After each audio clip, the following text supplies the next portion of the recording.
La fabrication de sens. Petite vidéo en aparté pour donner quelques petits détails sur ce que j'ai expliqué dans ma vidéo principale, avec ces schémas, ces petites histoires que l'on se crée. Alors oui, l'être humain a vraiment besoin d'avoir du sens dans ses actions, et on fabrique également du sens, même quand on ne en donne pas dans notre travail. C'est-à-dire qu'on peut se retrouver dans une situation où on a un travail qui n'a pas de sens. Et le fait de dire qu'il n'a pas de sens, c'est déjà une fabrication de sens. Vous voyez, le fait de se dire oui, bon, il n'y a pas de vision dans cette entreprise, ça n'avance pas, il y a quelque chose qui ne va pas, ou on me demande des choses sans queue ni tête, voilà, ça n'a pas de sens. Et bien ce sens est quand même là, cette fabrication de sens est quand même là.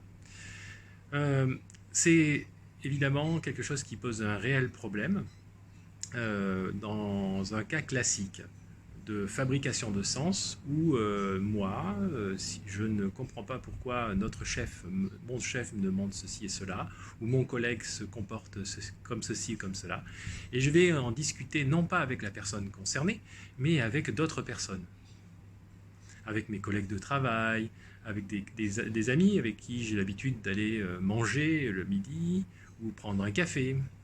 Voilà. Et le truc, c'est que je vais justement, avec eux, discuter, fabriquer des petites histoires, se conforter dans certaines histoires, ou en colporter ou en recevoir des nouvelles, sans avoir fait une seule vérification sur la validité de ces petites histoires. Et c'est là-dessus que la fabrication de sens pose problème. C'est pas tellement la fabrication de sens est un processus tout à fait naturel. Et c'est ce que je disais en parallèle avec les émotions. Sans les émotions, nous n'avons pas notre humanité. Voilà. Voilà ce que ça signifie.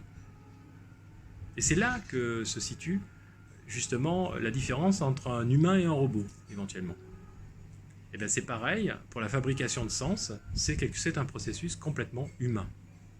Il ne s'agit pas d'y aller à l'encontre, mais plutôt de rechercher la vérité.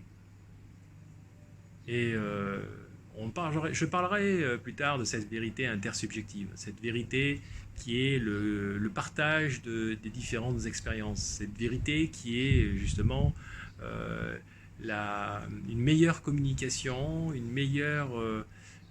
meilleurs échanges, afin de mieux comprendre, afin d'éliminer les fausses petites histoires et de garder les véritables histoires.